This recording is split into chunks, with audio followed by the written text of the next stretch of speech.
Welcome to the Real Estate Fight Club, a podcast for agents where you'll witness a battle of opinions about topics affecting your real estate business. Now, always in your corner, here are your hosts, Jenn Mertland and Monica Weekly. Welcome to another episode of Real Estate Fight Club. What's up, Jay Mert? What's up, Monica? Doing today? Great. And you? Good. I'm feeling a little sassy, so my favorite. we'll see where this one goes. How are you feeling? I'm always sassy. Not that much. I know. Am I starting to grow on you like mold? Yeah, like mold. Oh my gosh. All right, guys. Thanks for joining us for another episode of Real Estate Fight Club. You know that we love it when you join us. We love it when you share our podcast with your friends.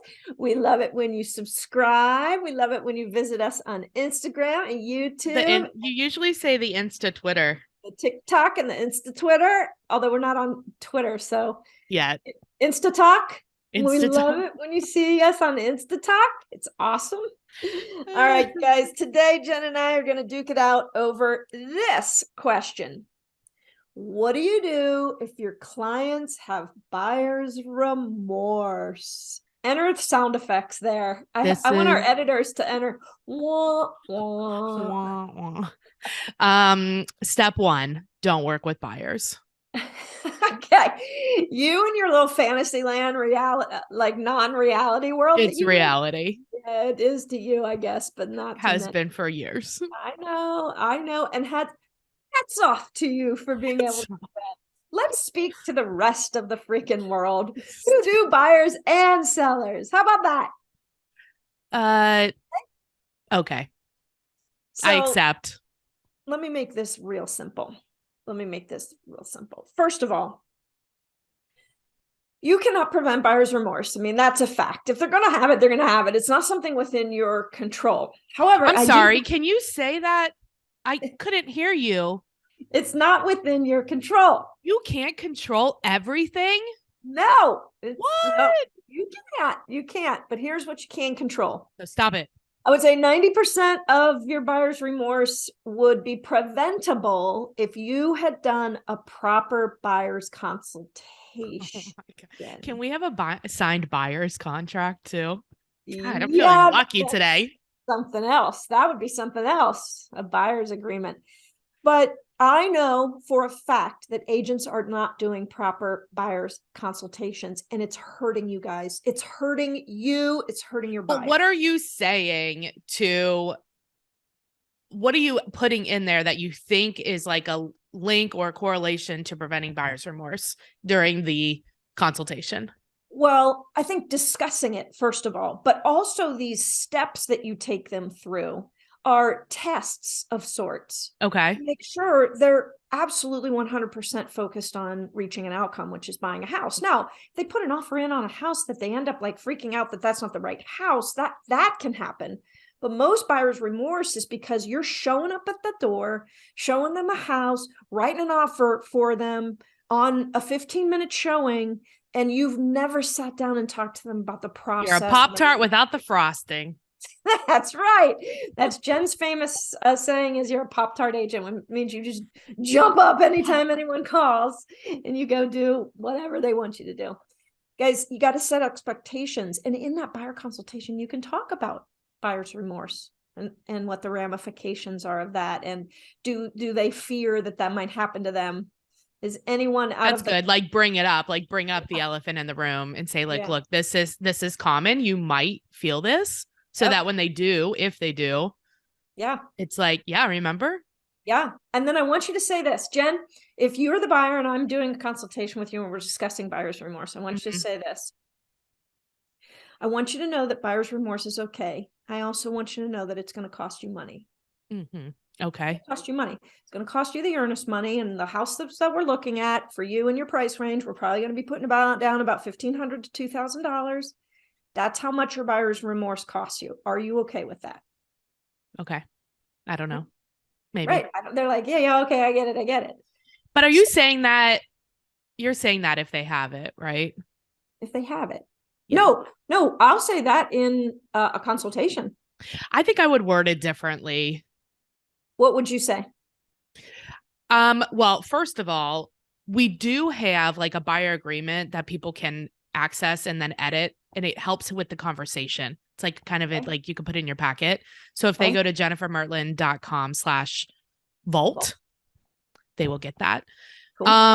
And then I think I do agree with having the conversation. And I think it's more like, hey, Monica, they're about 50% of the time people have buyer's remorse, but it's often because this is a very big decision. And that is why we're going to take time now and we're going to discuss everything to make sure that we find the right home for you. How does that sound? Something like that. Yeah. No, I like it. My buyer's remorse discussion is packaged in with the earnest money discussion and why you get your earnest money back or don't. So I feel like you're starting a fight though, because I'd be like, okay, if I don't like the house, you're going to like bully me because I'm losing $1,500. No, it sounds like this. So the earnest money we'll be putting down as a deposit. It shows the seller how serious you are. You get that money back when you get to the closing table, or if you get out of the contract due to a term of the contract, meaning inspections, you don't like the results of the inspections, or you, for some reason, don't qualify for your loan. Right. Get that money back. Here's why you don't get that money back. Yeah. If you just flat out freak out, cold feet, buyer's remorse, like that's where I package that in. Okay, I'd buy that. Okay. I was thinking too, it's not just the consultation. I can't remember. Let me think again. Can you guys see how all of this is funneling back to the importance of setting expectations and having the pathway paved through that in buyer's consultation, and you guys aren't doing them, and it's a problem. It's a problem. Yeah. I think too, like, let's say, yes, do the buyer consultation. Obviously, I agree with you 100% on that. As long as you're also getting the buyer agreement signed, because they have to fucking hire you to work, right? Right. Now, people are going to freak out. We as real estate agents, theoretically, we do it every day. But my plus to what you're saying is do more deals so that you can stay calm. Because then what happens is if most agents sell like 4 houses, right? Or we'll say 5 houses, that one single deal represents 20% of your annual income. If you sell 5 houses, you are likely going to freak out with them. If you sell 30 houses, you are not going to freak out. Right. So sell more, don't freak out. Correct. Sell more, don't freak out. Sounds like a sticker we should have. Oh, I love it. Sell more, don't freak out. Hashtag Real Estate Fight Club. Right. But I mean, what I'm saying is a lot of times this buyer remorse happens because we have to remember that people only move because of something else emotional that's going on. Either they're having big kids, or the kids leave, they're getting married, they're getting divorced, they lost a job, they start a new job. There's something else going on, and they're buying a house or selling a house or whatever. Well, we'll be buying. We're talking about buying. Yeah. So it's like they're probably just freaking out, and it's probably not really buyer's remorse. Right. And I think you get a sense of that in this consultation too. Like if they're nervous buyers, if they're not, then you can have these conversations. How do you feel about this process? You feel comfortable with this process? Is this nerve-wracking? Are you both in? I always ask this question, scale of 1 to 10, and you can't look at each other. Scale of 1 to 10, 10 being, I'm so freaking excited. I cannot wait to own this house. We are buying a house and I can't wait. 1 being, holy crap, this terrifies me. I don't want to do it. Where are you? And that answer creates an entire discussion. That's a good question. I love it. Oh, I'm a 10 and the other person's a 4. Okay, guess what? You guys have some talking to do and I can't be a part of that discussion. Because that's going to be a freaking anchor on this process that could hurt and cost you money. And I don't want to see that happen to you. I love it. So. That's a great tip. That's a great question. Let's take a quick break, hear a word from our favorite partners. And when we return, have a couple of extra tips. Let's do it. Hi guys, Monica Weekly here. You know how you're supposed to post about real estate every single day on Facebook? Yes, you do. And the reason is if we don't remind our Facebook friends what we do for a living and how we help people, they will forget about it. We know it's our job to inform, educate, and demonstrate what we do for a living. Well, I'm coaching agents all around the country, and they understand that, but they're not doing it. And I ask them, why aren't you doing it? Probably just like you. And they said, Monica, we don't know what to post. Can we just borrow your stuff? Because I love creating Facebook posts. And these can often be used over on Instagram as well. So I said yes, and people were borrowing my stuff. So I created finally a product that you can sign up for free. It is free, guys. There is no reason for you not to sign up for this. It's ghostposter.com, GHOSTPOSTR, no E in there, just TR.com. And what you're going to get is you're going to get a Facebook posting idea to your email every single day. So not only do you have this great idea, but you've been reminded, oh yeah, I need to post. And that's Monday through Friday. And if you don't love the post or you think, gosh, I'd like something else, well, you're also going to get access to a library of over 600 different posts for you to choose from by category. You're going to love it. Go sign up, ghostposter.com. Don't waste a minute. And then be sure to join the private Facebook group. All right, I'll see you in there. All right, let's get back to the battle inside of the ring. We are here to close out with our final round.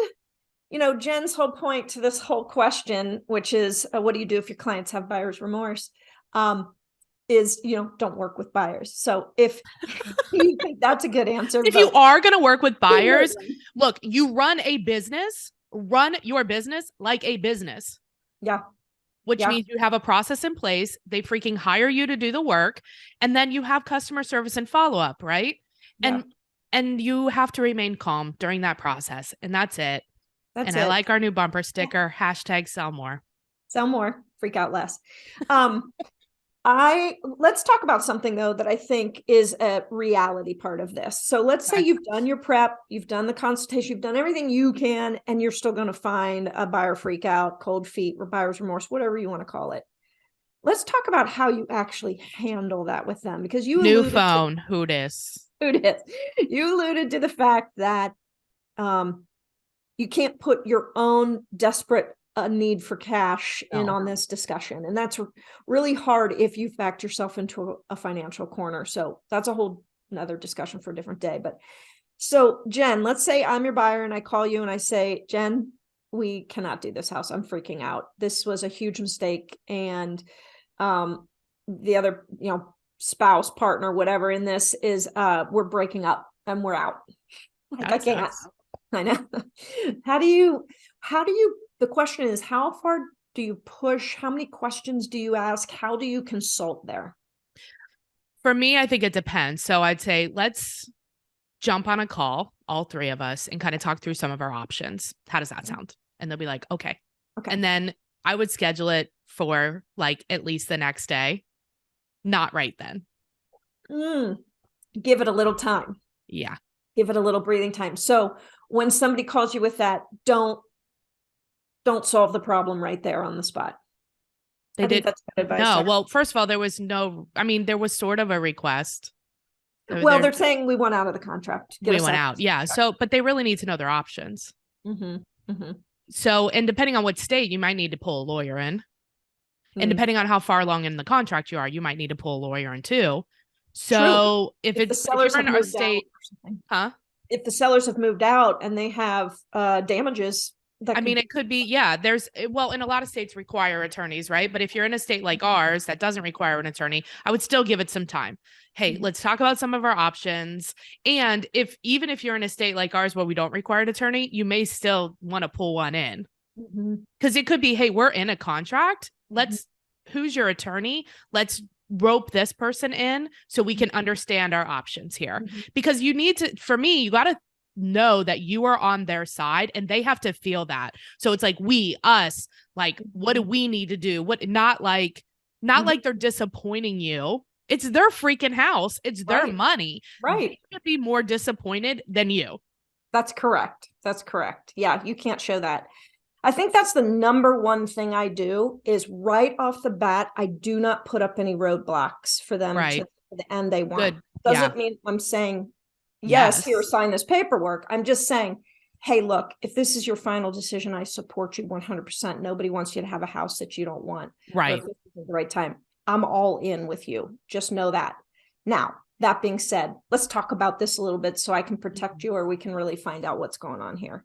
Yeah, I love that. And drink a bottle of wine or a case of White Claw or whatever you need and calm the hell down. Yeah, that's right. You know what's funny is how much this example comes up, and I won't go into the whole story because I've already told it on a past episode, but the buyer that I worked with on and off for probably a year and a half or so, and then she woke up, we found her house. I mean, the house, and we had been looking for a long time because very specific. And when I say looking for a year and a half, we'd go 3 months without seeing a house. So it wasn't a big deal. And you were about to get hazed. I know. I knew that was coming. That's why I justified it. Anyway, she woke up freaking out. Of course. She was doing math. She was doing square footage value and all this. Oh my God. Math, which will, you cannot do a house purchase on a spreadsheet. It just doesn't work. And luckily I knew her well enough to know that freaking out was going to be part of her MO, right? And that this was her house. This absolutely was her house. And I freaking pushed, and I've told the story about the email I sent. Yeah. And, so I think that's part of doing that consultation and knowing your clients, when to push, when not to push. But I started think too, if you're starting and if you know that somebody, if it's been taking a long time or it's too fast, bringing up the conversation again about you are going to have a freak out moment. Yeah. This is one of the highest stressors. Yeah. This is a lot of money. You're going to freak out. Do you feel confident that this is your house as you're writing the offer? Yeah. And they'll be like, yes. When you freak out, do I have your permission to push back on you a little bit? I wouldn't say that. You hired me to push back on your ass. No, I'd ask for permission. It's gonna happen. All right. Anything else to add to this lovely conversation? And no, but we have an awesome guest, so stay tuned for that. Yeah, she's done some research on buyer's remorse. And she has some stats and some tips. It's really good. That's awesome. In reality, when you did do buyers, did you have a lot of buyer's remorse in your world? No, I didn't either. You said something about 50%. Only like once. I've never. You said something earlier about 50% of buyers are going to have buyer's remorse, and I thought that was high. Yeah, that's what she said. I think it was about that. It was a lot. It was higher than I thought. Wow. But maybe they don't verbalize it. Maybe they sleep on it and drink on it or whatever. Maybe they're like, whatever. Yeah. Oh my gosh. All right. I think that's going to have to be the end of today's battle. If you enjoyed this episode, please let us know. Go to one of the, Insta Talks, wherever we are, and the YouTubes and the Facebooks. And oh my God. And make sure to share it with a friend. And if you're an agent and you want to find out how to partner with Monica and I so we can help you grow your business so you can make a lot more money and have a lot more fun. Yes. Call or text us today at 513-400-1691. Hey, right. I know you've been thinking about it, and every time you hear us say this, you're like, I really would like to know what that partnering with Monica and Jenn looks like. Look, 2023 is your year. Get it. Pick up the phone and let's do it. Get it. Bye. Bye. Oh, I am excited about our tiebreaker today. I have Kim Costa from Atlanta Fine Homes by Sotheby's. Hi, Kim. Hello. Glad to be here today. I'm glad you can be on. So we actually did a tips for realtors also about buyer's remorse, but I love because you're writing a book about it. Give us like a little bit of context for why I picked you as for this topic and this tiebreaker. Sure. So I've developed a process called the Wheelhouse process for when I'm helping clients look for the perfect home. And it's based off a deep dive I did for myself when I was changing a lot of my lifestyle. Mm-hmm. And I found myself, it was a process using the Wheel of Life, which has 8 different categories. And I found myself using it for myself to improve my life. And then I started categorizing my clients into those categories like, oh, it's a career finance move or a family and friends environment move or whatever. Which makes a huge difference in the home that you're going to choose or whatever, right? Like maybe then it can drive a conversation into like, have you thought about investment property instead? Or like, yes, I love it. What are your options? Plan A, B, and C, stay in your home, because there's something missing in it. Maybe get an investment property that has that to offer. Beach, mountains, whatever it is. Yeah. And, just all the options. So like 72 to 82% of everyone who bought a home in the last 2 years has some major regrets. And so that kind of That's high. It's really high. We chose so quickly. And maybe we didn't do the deep dive. Us real estate agents and the client didn't have time to do It was the a deep rush. dive. Yeah. It was like, we got to see this house in 15 minutes and make an offer by tonight or it's gone. Yeah. So anyway, I think it's the perfect time. And, now people may or may not be sitting in their homes for a little bit with a low interest rate and perhaps buying, top of the market. So we'll see. We'll see. We may have a little more time next go around to think about what was the perfect home for me. So that's why I wrote the book. I love it. And we'll give you information about how to find the book and how to get in contact with Kim after she gives us her tips. But the book will be good for your clients as well as yourself, because we are going to start seeing, and if you're not already doing this, like a buyer consultation is going to have to happen. And this book can be utilized to help with that conversation. Do you agree, Kim? I do. I think it's not going to be very long. I'm developing it so that, say the client gets it on a Tuesday, they can read it before Saturday when y'all go out looking for homes. Exactly. Awesome. Have a little background to narrow down your search. We all like that. Yeah, exactly. Well, yeah. And be more of the consultant that we are, right? And because we're the ones that know all the options, they don't. Yeah. So it's like, okay, let's find out what do they really want, because because they don't know the options, they may not be able to express it fully, which is why people say buyers are liars, but they're really not. They just don't know. They're just uninformed, or they haven't thought about it. So there's a bunch of questions in each category to make them think a little bit about, I hadn't thought about that. Yeah. That would be helpful. I love this. Yeah. This book is going to be great. So, okay. So what do we do if the client has buyer remorse? What are your top tips? Well, first of all, just sit and listen, take them to get a cup of coffee, glass of wine, whatever, go to their house, bottle of vodka, whatever they need, bring gifts, just go. I mean, really even also just go to the house and sit with them in the kitchen or whatever. The kitchen's too small. I hate the island. It doesn't have a pool, whatever it is that they're regretting, just sit and talk with them about it and understand, just listen, put on your listening ears and active listening, listening, and just kind of get to the bottom of what it is. And so that's the first step. Because it could even be just reminding them of how they came to that decision in the first place, maybe, right? Or they may just be venting, or it may really be a problem. You don't know. Right. You kind of have to listen for a little bit in your own mind to figure out, is this a real problem? Is there something else that they're not saying, but you're picking up? Is there some underlying, there's four foundations. A financial concern, it could be something they're not saying, or a disagreement between two partners that they compromised and now neither one's happy. So that's less of a house problem and more of a, let's y'all talk about your relationship and we'll go from there. Right. And I'm going to, one of y'all are happy. Leave. So we got to figure this out. Exactly. So, okay. Anyway, so step that's one, a deeper dive than we want to do as a real estate agent. Maybe give them the book for that. Yeah. I don't want to get all in that business of theirs that they may or may not want to share. But that's one of the reasons that I have found in the past with some of my clients that it's a deeper issue than the house can solve. And that's nothing you can solve. So if that's that, then you do the best you can to solve the issues, what you can solve and what you can't solve, figure that out. But I also think what I hear you saying too is don't freak out. Yeah.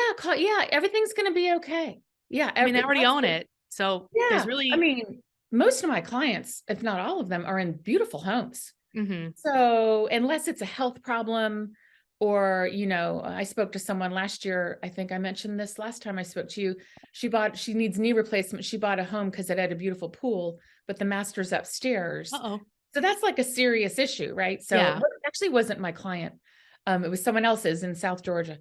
And I was like, so next time call me, we'll do a deep dive and I can help you find someone in your neck of the woods. But I think that's the biggest thing is figure out exactly if anything's changed, exactly what's missing in the house, and if it's even available. Maybe it's not available in your area, and then you have to think of other options. And then the third thing is, can they move? Is it even a possibility? Is it even a possibility? So what are your options? And then let's look at those. And if it's like, oh, we have to wait till Susie graduates in 2 years, then you make a plan Right. for that time. And so then they're 2 years out, you're keeping in touch and just knowing that, hey, I hear you, that this is not your forever home, but I'm here to talk about it. And when it's time, we'll be ready. But in the meantime, we'll do the deep dive. I think it's like so easy for us as agents to react, right? So a client calls and they're upset, and we are people pleasers by nature, most of us. So it's like, oh my God, they're upset, I have to make them happy. And it's like, no, like follow the steps, breathe, listen, figure out, is this a real actual problem? Or is it like, is it just an emotional issue? Right? This is great. It happens. We need a book Especially in the too past for few years. us, for our problems. Are we having client remorse? Well, I mean, so buyer's remorse is actually normal. Yeah. I mean, I think even before the pandemic, Just it was knowing up to that. 40 or 50%. That's It's like, high. it was like right after they moved in. But if you just give it a little time, change is hard. The move is sometimes hard. Sometimes they get into a house and it's like, we have a plumbing issue that we didn't find during inspection. And you get the phone call and it's like, oh, Yeah. I'm so sorry, the inspector didn't find that. Yeah. But let me find some people to fix that, help you fix that. Give you some recommendations. Yeah. Let's solve that problem. And then it's like, 2 weeks later, they're like, hey, let's go to dinner. I'm like, how's the house? Yeah. Oh, it's good. Yeah. And so they get about 40 to 50% is normal. I think it's really high from the pandemic because weren't we all a little crazy? Yes. I mean, I don't Still throw that word around. I'm sorry. That's didn't mean to be offensive, but we all did. I felt a little crazy. It was a lot of urgency, but I like what you're saying about it's natural. So even like doing the consultation and having that conversation, like, hey, look, here's what's going to happen. You are going to freak out. It's not going to be easy. No, it's hard. Yeah. You're going to cry a couple times. A couple. Give me a call. We'll talk through it. We'll find options, solutions. Exactly. Just before you panic, give me a ring. Yes, I love it so much. Well, Kim, if people, because the book's not quite out yet, but it's coming soon. Yep. So give us your website. Tell us how we can stay updated on when the book does launch so we can order it. And also, if we have a referral for you in Atlanta, how can we connect with you? Okay, good. So first, the book is called Wheelhouse, and it's in the editing stage right now. But in the meanwhile, to get the word out pretty quickly, I've been working on my new website, which is lifestylefoundations.com. It's the 30,000 view of everything, 30,000 foot view of everything in the book. Okay. So you can click on any topic like finance, career, whatever that someone's having a problem with, and it can be a good resource for them. Yeah, get started. Get started and even suggest like, hey, I'm having trouble with this. Can you write something about it? Or they can book a call and we can talk it through. Nice. Do the whole process. So that's Lifestyle Foundations. The book should be out this spring. Okay. And if you just want to, if you're a real estate agent, you want to talk more about the process, be happy to talk to you. You can reach me by email, kimcosta@atlantafinehomes.com. And on my website, you'll have all my contact information as well. Awesome. Well, we really appreciate you being on again. This is like, it's always nice to have a process for explaining something that always happens, right? Right. So yeah. Congratulations on the launch upcoming. Thank you. I'm excited. Thanks, Kim. Bye. Thank you. Hey guys, it's Monica here. I am so excited to introduce you to Real Estate Fight Club's newest partnership, Cyberbacker. Cyberbacker is the best in the business for virtual assistants. How do I know this? Because I am a Cyberbacker customer and I love this company. I have my favorite, Frances. She is my Cyberbacker, been with me for over a year. She's amazing. She makes me better. She's eager to help. She's on time. She's disciplined. She's awesome. And this company, Cyberbacker, has figured out the system from the interviewing process to find out what I need, to the interviewing process to interview several Cyberbackers, to the onboarding process, to the training process. Very buttoned up, very awesome. You and I both know it's time for you to leverage. It's time for you to take that step, and Cyberbacker is a really safe, awesome solution. Make sure to mention Fight Club and you will be getting a free gift. All right? Do it. Make the call. See ya. Don't forget to hit the subscribe button so you don't miss a podcast.